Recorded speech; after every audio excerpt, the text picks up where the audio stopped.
A'udzubillahi minasyaitonirrajim. Bismillahirrahmanirrahim. Was-sama'i wat-tariq. Demi langit dan yang datang pada malam hari.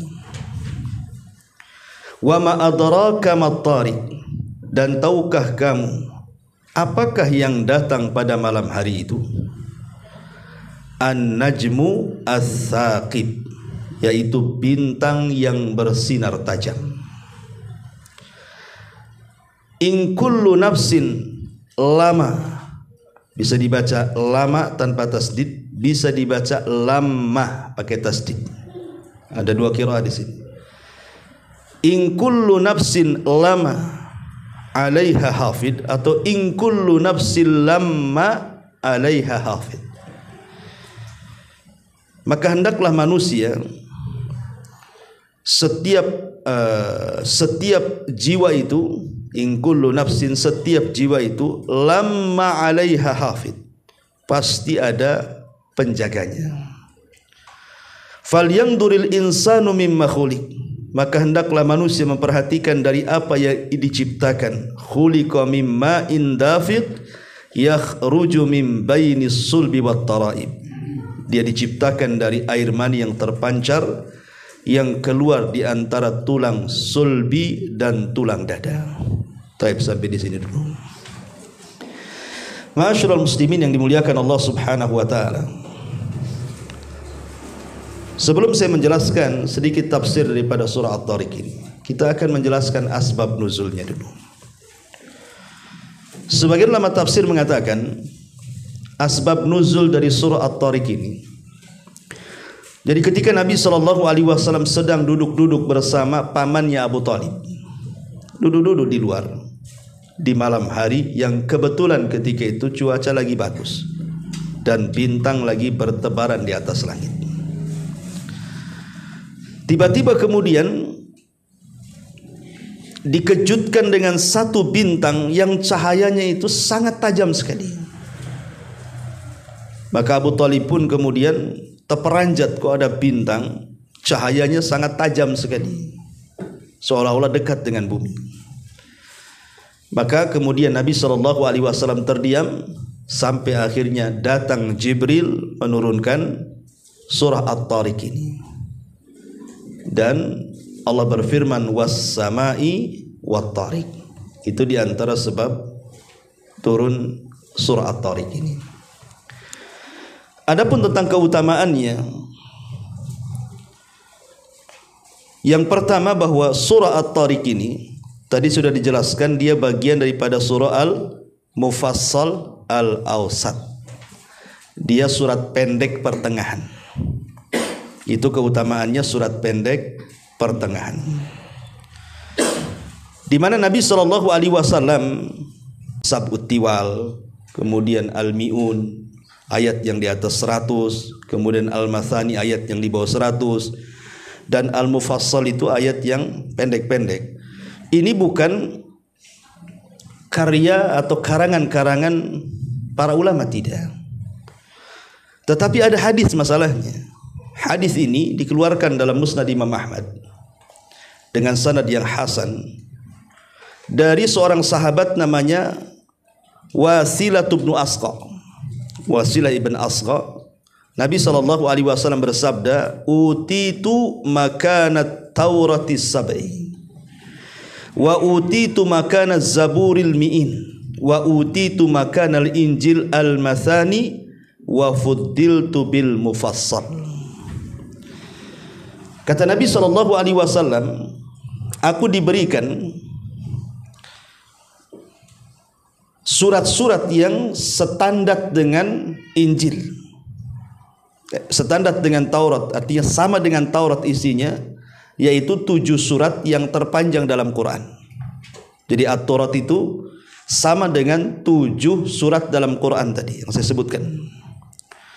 Al-Baqarah, Al-Imran, An-Nisa, Al-Maidah, Al-An'am, Al-A'raf, terakhir Al-Bara'ah atau At-Taubah. Itu sebanding dengan At-Taurat. Kemudian dan aku diberikan oleh Allah Azza wa Jal surat-surat yang sebanding dengan Zabur yang disebut dengan Al-Mi'un tadi, ya, ayat-ayat yang di atas 100. Karena ayat-ayat yang di atas 100 itu isinya tidak ada hukum-hukum, isinya hanya nasihat-nasihat saja, ya. Kemudian kata Nabi SAW, dan aku juga diberikan surat-surat yang sebanding dengan Injil yang disebut dengan Al-Mathani. Jadi surat-surat yang ayatnya di bawah 100 tadi. Tetapi aku diutamakan dari semuanya, ya, bil mufassal, dengan ayat-ayat pendek tadi. Berarti dari sini apa? Al-Quran menjangkau semua kitab-kitab langit, ya, bisa dipahami, ya, ya. Jadi Injil itu sama dengan Sab'ut Tiwal, 7 surat panjang. Zabur sama dengan Mi'in, ayat yang di atas 100. Injil sama dengan Al-Mathani, ayat yang di bawah 100 tuh, 60, 70, 90 gitu, ya. Dan ada yang tidak ada dalam Injil, ada yang tidak ada dalam Zabur, ada yang tidak ada dalam Taurat yang disebut dengan mufassal tadi, yang dimulai daripada surah Al-Hujurat sampai An-Nas. Itu pun dibagi 3 tadi kan. Ada yang panjang Al-Hujurat sampai Al-Buruj, kemudian tengah-tengahnya gimana? At-Tariq sampai Al-Bayyinah, kemudian yang terakhir Al-Zalzalah sampai An-Nas, ya.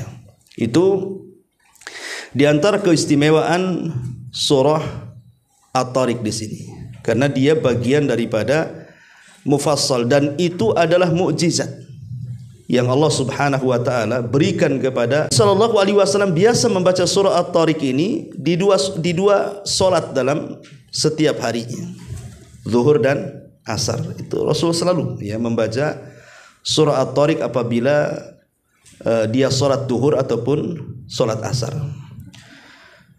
Kemudian juga yang ketiga, Nabi SAW suka sekali membaca surah At-Tariq ini, sebagaimana disebutkan oleh Imam Ahmad dalam musnadnya dari Abi Hurairah radhiyallahu an. Nabi SAW kana yaqra'u fil isya al-akhirah bis sama'i dzatil buruj was sama'i wat tariq. Nabi SAW paling suka membaca di salat isya, di rakaat pertama Al-Buruj dan rakaat kedua At-Tariq. Jadi ini memang surat yang disukai Nabi SAW. Dan disebutkan dalam sebuah riwayat dari Khalid ibn Abi Jabal al-Adawani. Jadi satu hari beliau ini melihat Nabi SAW di pasar Thaqib, sementara Nabi sedang berdiri memegang sebuah tongkat ataupun busur panah. Lah ketika itu Nabi SAW membaca surah At-Tariq, dan Khalid ibn Abi Jabal ini mendengar, dan ketika itu dia masih jahiliyah, masih kafir, masih musyrik, ya. Sehingga dia mengatakan, qala fawa'aituha fil jahiliyati thumma qara'tuha fil Islam. Aku sudah hafal surat itu di masa-masa jahiliyah, karena aku mendengar Rasul suka membaca surah itu, makanya aku hafal dan aku baca setelah aku masuk Islam, katanya. Faqala man ma'ahum, maka berkatalah orang yang bersama mereka dari kalangan Quraisy, nahnu a'lam bisahibina law kunna na'lam annama yaqulu haqqan lattaba'na. Dan orang di samping yang masih musyrik mengatakan, "Loh, aku lebih tahu daripada kalian tentang Muhammad ini. Kalau memang dia di atas kebenaran, tentu kami akan mengikutinya." Itu kan kesombongan dia mengatakan seperti itu, ya. Tapi di sana ada hadis yang dhaif yang berseliweran di internet itu. Tapi dhaif hadisnya. Dua riwayat. Pertama riwayat Abi Ubay ibn Ka'ab radhiyallahu an. Nabi mengatakan, "Man qara'aha a'tahu Allahu minal ajri bi'adadi kulli najmin fis sama'i asyra hasanat." Barang siapa yang membaca surah At-Tariq ini, Allah akan berikan pahala sebanyak bintang yang ada di langit, di mana satu bintang diberikan 10 kebaikan. Berapa bintang tuh? Nah, ini ciri-ciri hadis dhaif itu biasanya pahalanya terlampau besar untuk amalan yang terlampau kecil, ya. Kemudian juga hadis yang kedua dari Ali bin Abi Thalib radhiyallahu anhu. Nabi SAW pernah mengatakan, ya Ali, man qara'aha faka'annama qara'a thulutsai al-Quran walahu bikulli ayatin qara'aha thawabun man ya'muru bil ma'ruf wa yanha 'anil munkar. Wahai Ali, siapa yang membacanya maka seolah-olah dia membaca 2/3 Quran, dan setiap ayat yang ia baca mendapatkan pahala sebanding dengan orang yang mengajak manusia kepada kebaikan dan mencegah kepada kemungkaran. Dua-duanya riwayatnya lemah, ya, tidak bisa dijadikan sandaran. Taib, itu diantara keutamaannya. Adapun surah At-Tariq sendiri, kalau lihat tartib daripada mushaf Al-Quran, ya, maka kita tahu bahwa dia memiliki 17 ayat. Kemudian masuk pada 86 dalam tartib Quran dan 61 kalimat serta 254 huruf. Taib, ya. Di sini Allah Subhanahu wa taala mengatakan was-sama'i wat-tariq. Demi langit dan demi yang datang pada malam hari. Sering saya ulang-ulang biar antum tidak lupa bahwa kaidah antum baca surah pendek dalam juz amma itu, maka akan banyak sumpah-sumpah di situ. Allah bersumpah dengan makhluknya. Dan tidaklah Allah Subhanahu wa taala bersumpah dengan makhluknya kecuali makhluk itu memang memiliki keistimewaan di hadapan Allah. Karena tidak semua makhluk dijadikan sumpah masalahnya. Kan makhluk Allah itu kan banyak jutaan gitu ya. Tapi hanya beberapa makhluk saja yang Allah jadikan sumpah dalam Quran. Kenapa? Karena Allah memandang makhluk yang dijadikan sumpahnya itu memiliki keistimewaan di hadapan Allah, maka dijadikan sumpah. Dan Allah berhak bersumpah dengan makhluk sesuka dia. La tas'al amman yaf'al wa hum yus'alun. Jangan tanya tentang perbuatan Allah, kita yang akan ditanya. Kenapa Allah bersumpah dengan makhluk? Ya suka-suka dia lah, kan begitu. Tapi jangan pula kita bersumpah dengan selain Allah, tidak boleh. Iblis saja bersumpah dengan Allah. Wa bi izzatika, dengan kemuliaanmu ya Rabb. Ya, itu iblis tuh. Iblis saja masih bersumpah dengan Allah, kan. Kita pula bersumpah dengan aneh-aneh. Demi cintaku padamu. Apa pula lah di sana. Ini. Jadi kalah pula sama iblis. Jadi di sini Allah bersumpah dengan langit itu karena memang langit sangat istimewa. Kenapa langit sangat istimewa? Karena satu-satunya di antara tanda kuasa Allah yang bisa dilihat dengan kasat mata itu langit. Kita tinggal nengok ke atas saja nampak langit. Dan langit ini kan bangunan. Macam mana dia bisa ngambang tanpa tiang? Sementara langit itu isinya ada bulan, ada bintang, ada galaksi, ada matahari, macam-macam lah di langit itu. Semua terapung. Siapa yang mengapungkannya? Siapa yang mengambangkannya? Mana tiangnya? Kenapa kok bisa seperti itu?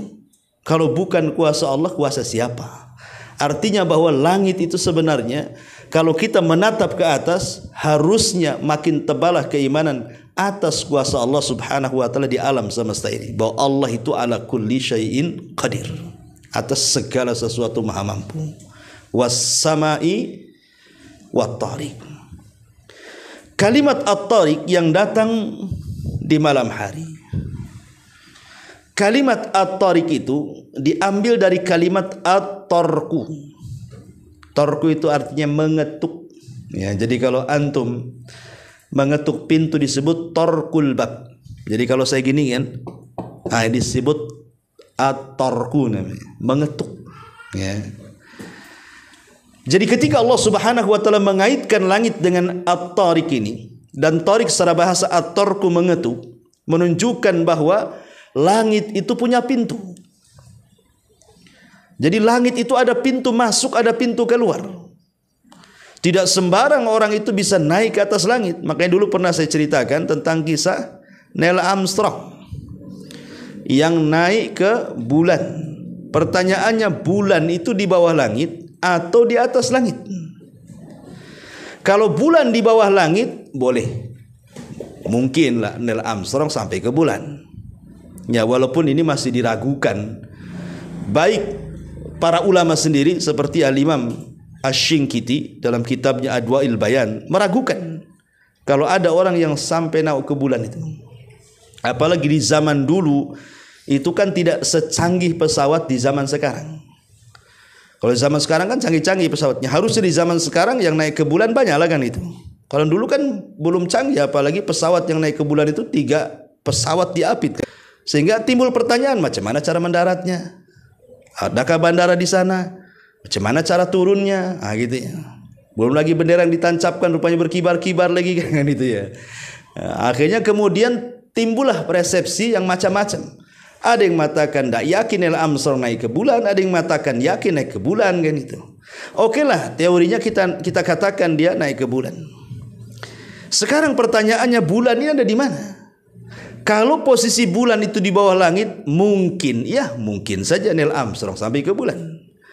Tapi kalau bulan di atas langit, mustahil Neil Armstrong sampai ke bulan. Sebab langit itu ada pintunya. Dia harus melewati pintunya. Jangan lagi sekelas Neil Armstrong, sekelas Nabi kita Muhammad sallallahu alaihi wasallam saja, kalau tidak diizinkan naik, tidak akan naik itu. Makanya Jibril ketika mengetuk pintu langit pertama, ditanya oleh penjaga langit itu, "Siapa kamu?" Kata Jibril, "Saya Jibril." "Wa man ma'aka?" Siapa yang bersamamu? Dia mengatakan Muhammad. "Awa qad uhiya ilaihi?" Apakah sudah diperintahkan dia boleh naik? Kata Jibril, "Boleh." Baru dibuka tuh. Kira-kira Neil Armstrong ngetuk pintu gitu. "Siapa kamu?" "Neil Armstrong." "Sudah diizinkan?" "Belum." "Ngapain kau turun lagi lah kan?" Gitu. Dari sini bahwa kalau bulan di atas langit mustahil orang sampai ke bulan. Tapi kalau di bawah langit ya mungkin itu, walaupun masih diragukan kan itu ya. Kita anggap mungkin ya. Tidak ada yang mustahil kalau di bawah bulan, di bawah langit maksudnya. Jadi langit itu ada pintunya. Lah siapa Tariq ini yang mengetuk pintu langit ini siapa? Ya, ini kan bahasa At-Tariq ini kan isim fa'il. At-Tariq yang mengetuk. Berarti ada orang yang mengetuk. Siapa yang mengetuk pintu langit? Kemudian pintu langit itu bisa dibuka. Sebagian ahli tafsir mengatakan bahwa At-Tariq di sini adalah ruhnya seorang mukmin. Berdasarkan hadis Bara ibn Azib radhiyallahu an. Jadi Bara bin Azib ini menceritakan Nabi SAW ketika sedang menguburkan jenazah sementara liang lahat belum selesai, kemudian Rasul berceramah di hadapan para sahabat menjelaskan tentang kematian mukmin dan kafir. Kata Nabi SAW, kalau yang meninggal itu ruhnya orang kafir, maka akan disediakan kain kafan dari sorga, minyak wangi dari sorga, dan ruh itu akan dihantarkan sampai menembus langit-langit yang di atas tuh. Dan catatannya mengikuti di bawahnya. Ketika kemudian sudah melintasi langit yang ketujuh, maka Allah Subhanahu wa taala katakan, kembalikan ruh ke dalam jasadnya, angkatlah catatannya, letakkan di Illiyin. Dari sini kita tahu siapa At-Tariq, ruhnya seorang mukmin. Karena ruhnya orang kafir tidak bisa naik. Allah Subhanahu wa taala mengatakan, la tufattahu lahu abwabus sama wa la yadkhulunal jannah hatta yalijal jamalu fi sammil khiyat. Tidak mungkin ruhnya orang kafir itu dibukakan pintu-pintu langit kepadanya, dan dia tidak akan dimasukkan ke dalam sorga sampai ada cerita unta masuk ke liang jarum, kata Allah. Artinya yang naik ke langit itu hanya ruhnya seorang mukmin. Itulah disebut At-Tariq. Ini satu pendapat. Pendapat yang kedua, At-Tariq yang mengetuk itu adalah Nabi kita Muhammad sallallahu alaihi wasallam saat peristiwa Isra dan Mi'raj. Naik Rasul bersama Jibril. Kemudian mengetuk pintu langit pertama. Man, siapa kamu? Kata Jibril, saya Jibril. Wa man ma'aka, siapa yang bersamamu? Muhammad. Awa qad uhiya ilaihi, apakah sudah diperintahkan naik? Boleh, dibukalah pintu langit. Berjumpalah dengan Nabi Adam. Kemudian naik ke langit kedua, berjumpa dengan Nabi Isa dan juga Yahya. Kemudian naik ke langit ketiga, berjumpa dengan Nabi Yusuf. Naik ke langit keempat, berjumpa dengan alaihi salatu wassalam. Baru kemudian Rasul naik sampai ke Sidratil Muntaha. Berarti di sini at-tariq siapa? Nabi sallallahu alaihi wasallam. Dialah yang mengetuk pintu langit. Ya. Ma'asyiral muslimin yang dimuliakan Allah Subhanahu wa taala. Ada yang mengatakan bahwa pintu langit itu kapan terbuka? Ada yang mengatakan dalam satu hari 2 waktu, dalam 1 minggu 2 hari, dan dalam 1 tahun 1 bulan. Jadi pintu langit terbuka dalam 1 hari 2 waktu, dalam 1 minggu 2 hari, dalam 1 tahun 1 bulan. Ya. Yang pertama, dalam 1 hari 2 waktu. Kapan itu? Waktu asar dan waktu fajar. Itu berdasarkan hadis Nabi SAW, yata'aqabuna fikumul malaikatul laili wa malaikatun nahar. Jadi Allah Subhanahu wa taala membagi-bagi tugas tu para malaikat. Ada yang mencatat kebaikan di malam hari, ada yang mencatat kebaikan di siang hari. Dan 2 malaikat tidak akan pernah ketemu tuh. Ketemunya di 2 solat. Pertama solat asar dan solat fajar. Ya, jadi malaikat yang bertugas di malam hari, maka dia turun di waktu manusia sedang solat asar. Pada waktu yang sama malaikat yang mencatat kebaikan di siang hari naik ke langit. Kemudian di waktu subuh, malaikat yang mencatat kebaikan di malam hari naik ke langit bersamaan dengan turunnya malaikat yang mencatat kebaikan di siang hari. Jadi dalam 1 hari 2 waktu dibuka pintu langit untuk melaporkan kebaikan-kebaikan kita dari malaikat yang bertugas sip malam dan sip siang. Ini satu. Yang kedua, dalam 1 pekan itu 2 hari. Hari Senin dan hari Kamis. Maka di situ disunnahkan puasa Senin dan Kamis. Karena di situ amalan-amalan kita akan diangkat dan ada 2 orang yang tidak akan diangkat. Pertama seorang musyrik yang menyekutukan Allah, dan yang kedua yang ada dendam dalam hatinya kepada saudara-saudaranya. Ada kedengkian. Ya, sampai dia berdamai baru diangkat. Ini yang kedua. Dan yang ketiga dalam 1 tahun 1 bulan. Kapan? Bulan Sya'ban. Ya, bulan Sya'ban itu bulan diangkatnya amal kita dalam 1 tahun. Sya'ban itu sebelum Ramadan. Ya, itu 1 bulan pintu langit dibuka. Ma'asyiral muslimin yang dimuliakan Allah Azza wa Jalla. Lalu amalan apa saja? Selain daripada at-tariq tadi, ruh seorang mukmin yang naik, dibukakan pintu sorga, dibukakan pintu langit, kemudian juga Nabi SAW saat peristiwa Isra dan Mi'raj. Maka para ulama membahas tentang ada beberapa amalan yang menjadikan pintu langit itu terbuka. Pertama, amalan yang pertama adalah dari ucapan. Seperti orang yang mengucapkan kalimat la ilaha illallah. Kata Nabi SAW, ma qala abdun la ilaha illallah qattun mukhlisan illa futihat lahu abwabus sama hatta tufdiya ilal arsy majtunibatil kabair. Hadis ini dihasankan oleh Syekh Albani rahimahullah ta'ala. Tidaklah seorang hamba mengucapkan kalimat la ilaha illallah, betul-betul ikhlas mengucapkannya, kecuali akan dibukakan padanya pintu-pintu langit sampai melesat kalimat itu ke arsy Allah Subhanahu wa ta'ala. Selama dia antum salat takbiratul ihram kan ada baca iftitah tuh. Kata Nabi SAW, ketika kita membaca Allahu Akbar kabira walhamdulillahi katsira wa subhanallahi bukratan wa asila, ya, maka ketika Nabi SAW mendengar ada orang membaca iftitah ini, apa kata Nabi SAW? Manil qail? Siapa tadi yang ngomong tuh? Siapa tadi yang mengucapkan kalimat itu dalam solat? Qala rajulun minal qaum. Ada seorang laki-laki mengatakan, ana ya Rasulullah, saya wahai Rasul. Maka Nabi SAW mengatakan, ajibtu laha futihat laha abwabus sama. Aku sangat terkejut dan heran ketika engkau mengucapkan kalimat itu, pintu-pintu langit dibuka. Maka Umar bin Khattab radhiyallahu anhu mengatakan, fama taraktuhunna mundu sami'tun nabiyya sallallahu alaihi wasallam yaqulu dzalik. Kata Umar setelah Rasul mengatakan bahwa orang yang membaca doa iftitah tadi seperti itu lafadznya, terbuka pintu-pintu langit, sejak itu aku tidak pernah meninggalkan lafaz itu dan aku baca terus.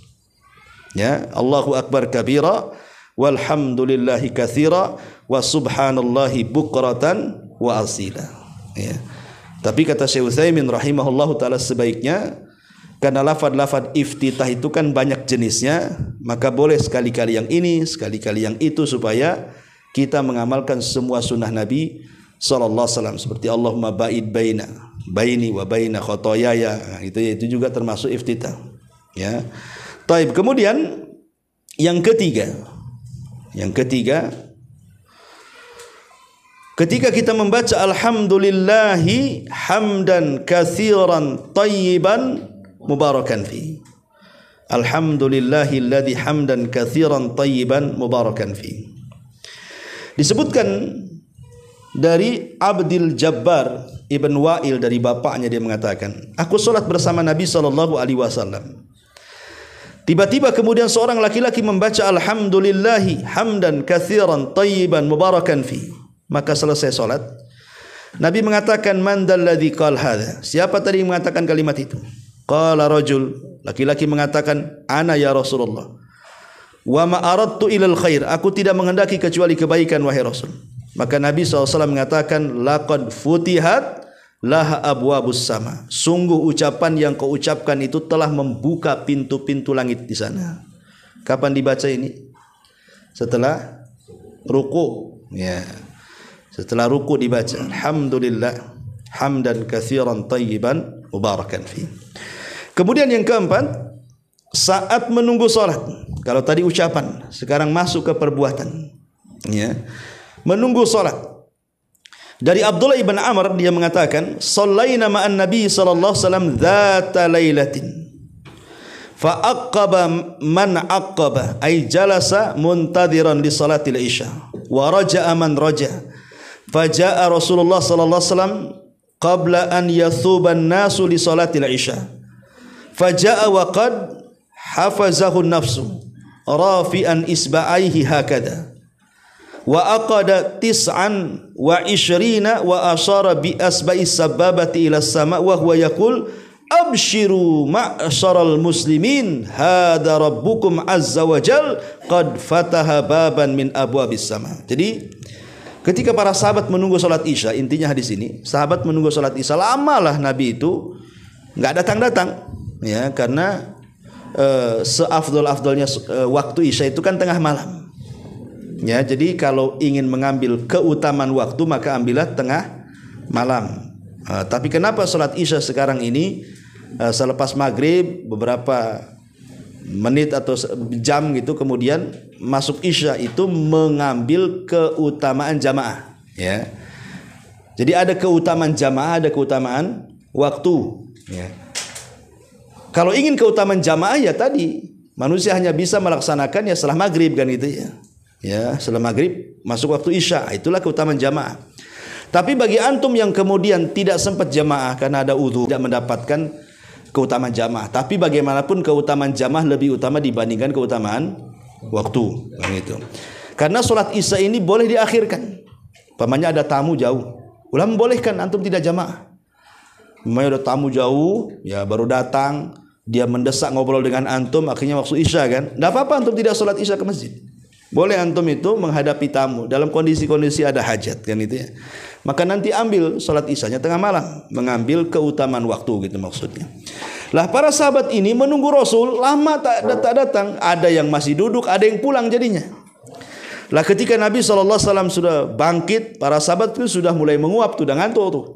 Tapi Nabi SAW memberikan kabar gembira, kata Nabi kepada para sahabat, abshiru, berbahagialah kalian wahai sahabatku. Hadza rabbukum, inilah Rabb kalian, qad fataha baban min abwabis sama, telah membuka satu pintu dari pintu-pintu langit untuk kalian. Menunjukkan bahwa menunggu salat itu juga pertanda terbukanya pintu langit.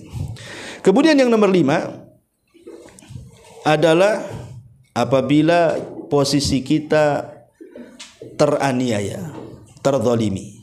Ya. Maka doa orang yang dizalimi itu mustajab dan membuka pintu langit. Walaupun yang berdoa orang kafir sekalipun. Apalagi yang dizalimi ini orang muslim.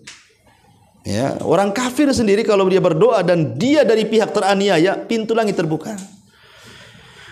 Nabi SAW mengatakan, "Thalathatun la turaddu da'watuhum." Tiga kelompok yang tidak mungkin ditolak doa mereka. Al-saim hatta yuftir. Orang yang berpuasa sampai dia batal, ya, iftar maghrib. Wal imamul adil, dan imam yang adil. Wa da'watul madhlum, dan doa orang yang dizalimi, kata Rasulullah, yarfa'uhallahu fawqal ghamam, maka doa orang yang dizalimi akan Allah angkat sampai ke atas awan. Wa yaftahu laha abwabas sama, dan akan membuka pintu-pintu langit. Wa yaqulu Rabb, dan Allah berfirman, wa izzati wa jalali la ansurannaka walau ba'dahin, demi kemuliaanku, demi ketinggianku, saya akan tolong kamu walaupun waktu yang cukup lama. Pasti Allah akan kabulkan. Itu maksudnya. Jadi doa orang-orang yang dizalimi itu mustajab. Makanya Imam Ahmad ketika disiksa kan oleh Khalifah Ma'mun, Khalifah Ma'mun belum ketemu dengan Imam Ahmad, tapi dia dapat laporan bahwa di antara ulama yang membangkang tidak mengatakan Quran makhluk itu Imam Ahmad. Jadi Khalifah Ma'mun meminta agar Ahmad dihadapkan kepada dia. Imam Ahmad tidak mau ketemu. Disitulah dia ketika dalam perjalanan menemui Khalifah Ma'mun berdoa kepada Allah dan mengatakan, Allahumma kfini, ya Allah cukupkan aku dari dia, terserah kau buat apa dia, katanya. Akhirnya belum ketemu, Khalifah Ma'mun meninggal. Kata para ulama, meninggalnya Khalifah Ma'mun itu karena doa orang yang dizalimi. Siapa? Imam Ahmad. Ya. Sampai seperti itu, ya. Jadi ini pun yang kelima, itu penyebab pintu langit terbuka. Kemudian juga orang yang menghidupkan malam Lailatul Qadar, karena di malam Lailatul Qadar Allah turun, ya, malaikat-malaikat turun, otomatis ketika malaikat turun kan pintu langit terbuka kan itu ya. Nah, itu juga orang yang menghidupkan malam Lailatul Qadar, berarti dia telah membukakan pintu langit. Termasuk doa orang tua kepada anaknya. Orang tua kalau berdoa kepada anaknya itu bisa membuka pintu langit. Ya. Termasuk juga doa orang yang sedang berjihad. Ya, berjihad itu maksudnya berada di saf berjihad. Waktu perang, di tengah-tengah peperangan dia berdoa, disitulah pintu langit terbuka. Ada 3 orang yang akan dicintai Allah Subhanahu wa taala walaupun mereka bermaksiat. Ya, ada 3 orang yang dicintai oleh Allah Subhanahu wa taala walaupun mereka belum mampu meninggalkan maksiat.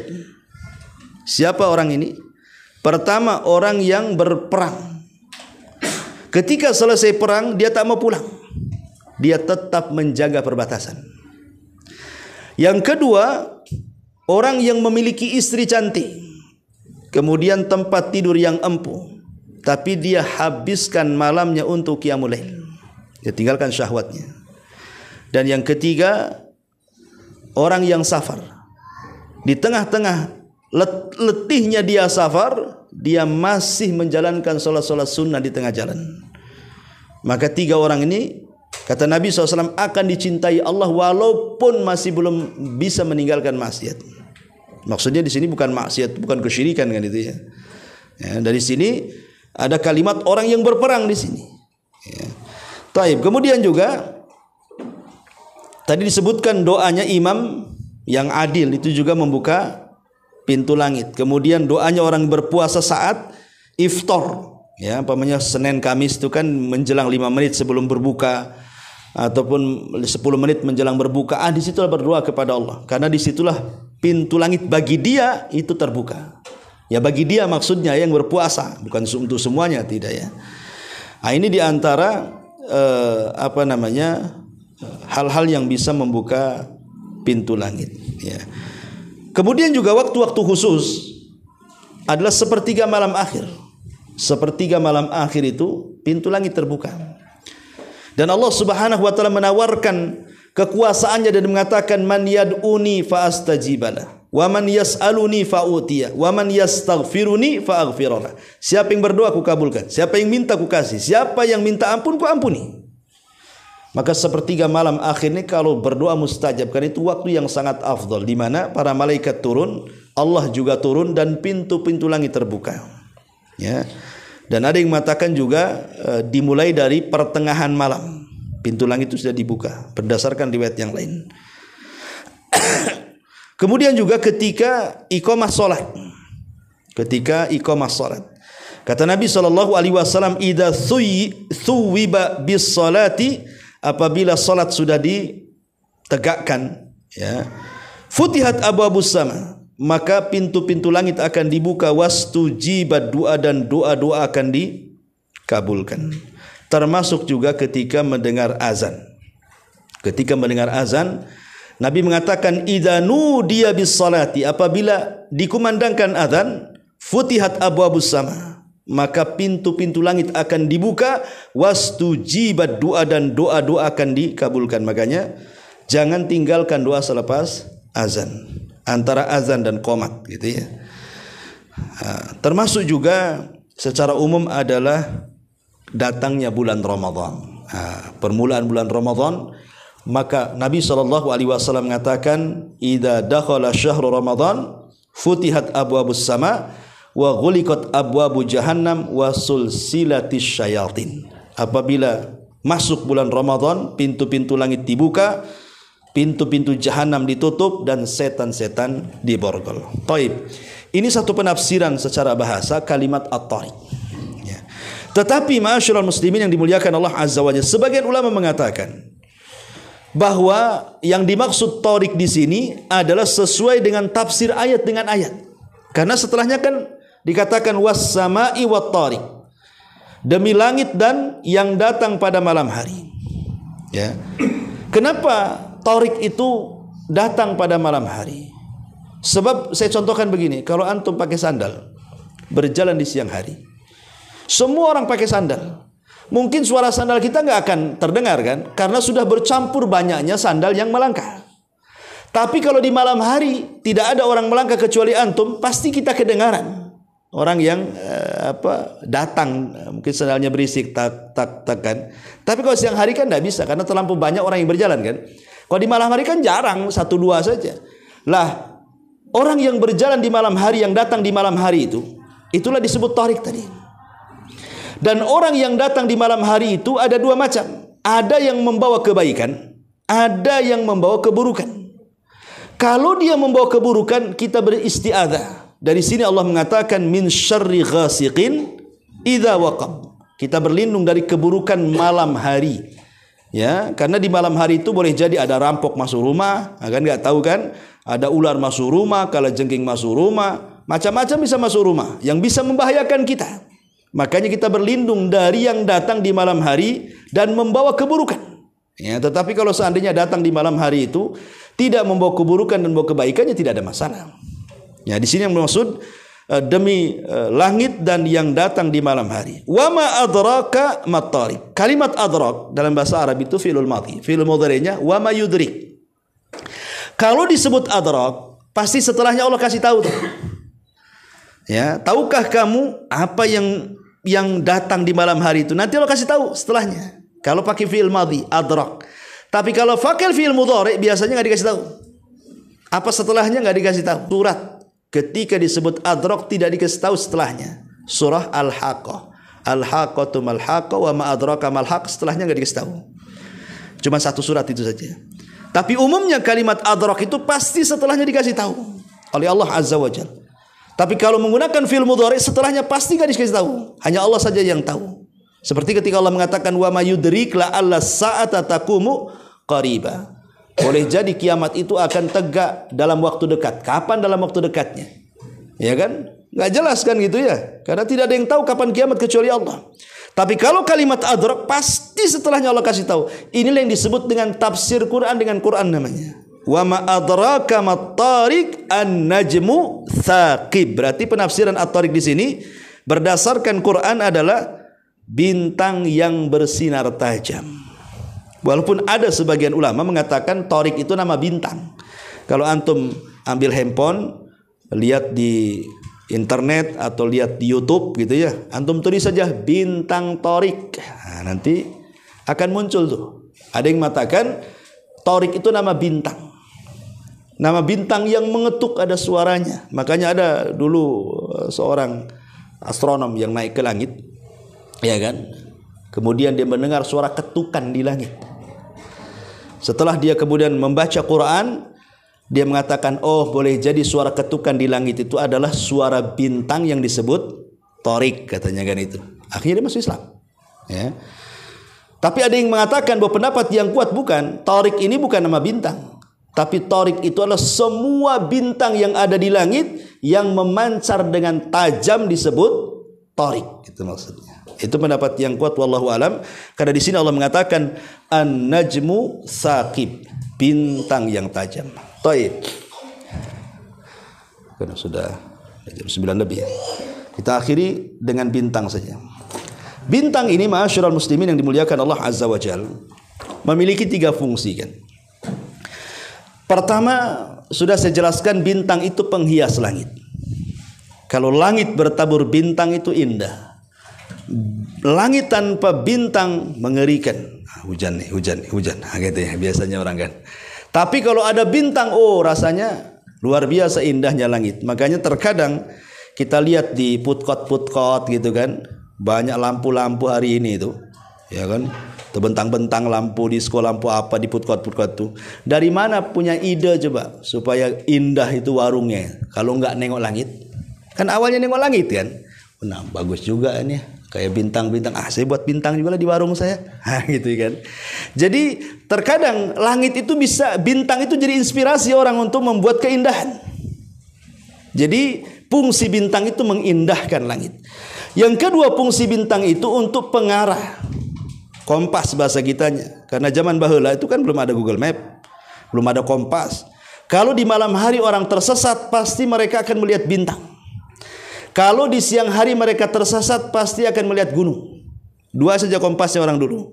Ya, kalau tidak bintang di malam hari, gunung di siang hari. Atau kalau tersesat di gurun pasir, nggak ada bintang, nggak ada gunung, biasanya pakai unta. Ya. Seperti yang dikisahkan dari Al-Imam Ar-Razi. Imam Ar-Razi, ma'ruf ulama salaf, nyasar di padang pasir dia. Jadi dia teringat dengan firman Allah Subhanahu wa taala, fal yangduril afala yangduruna ilal ibili kaifa khuliqat. Nah, dia teringat ayat ini. Tidakkah kau lihat bagaimana unta diciptakan? Akhirnya dia suruh unta jalan di depan, dia jalan di belakang. Jadi yang dijadikan kompas itu unta. Kau jalan dulu, unta di depan, dia di belakang. Subhanallah, unta itu bisa memulangkan semua rombongan Imam Ar-Razi itu ke kampung halamannya. Padahal tersesat tengah padang pasir itu. Dan itulah diantara kehebatan unta. Ya, unta itu walaupun 1 kali jalan dia tahu hafal untuk pulang. Padahal kita tahu bahwa padang pasir itu kalau kita nginjak nanti tertimbun lagi kan dengan angin. Nggak ada bekasnya. Kalau kita di jalan raya enak, arah ke Batu Besar, arah ke Batu Aji, arah ke Batam Center, nampaklah di sini. Di padang pasir mana ada kayak gitu. Arah ke sana, arah ke sini. Walaupun kita garis pun nanti ketumbuh lagi. Tapi itulah hebatnya unta. Ya, hebatnya unta, dia tahu loh, walaupun 1 kali dia lewat, tahu pula dia jalan pulang itu. Makanya satu-satunya hewan yang bisa berjalan di padang pasir itu hanya unta saja. Tidak mungkin sesat. Nah itu juga bisa dijadikan kompas. Nggak tahu kalau di jalan kayak gini unta bisa nggak gitu. Ini kan di jalan di padang pasir kan. Itu kan udah aspalan masalahnya kan gitu. Tapi kucing aja bisa pulang. Ya. Sampai ada tuh siapa itu Ustaz Soleh itu. Jadi pamannya buang kucing ke Pasar Indo tuh. Balik ke Jabal Uhud. Tahu dia jalan pulangnya, padahal ngelewati lampu merah lagi. Pandai dia nyebrang tuh kucing tuh. Subhanallah. Kemudian yang ketiga, untuk melempar setan. Itulah diantara fungsi bintang. Wallahu alam. Sudah malam lah, sampai di sini saja. Subhanaka bihamdika, asyhadu an la ilaha illa anta, astaghfiruka wa atubu ilaik. Wallahu ta'ala alam. Assalamualaikum warahmatullahi wabarakatuh.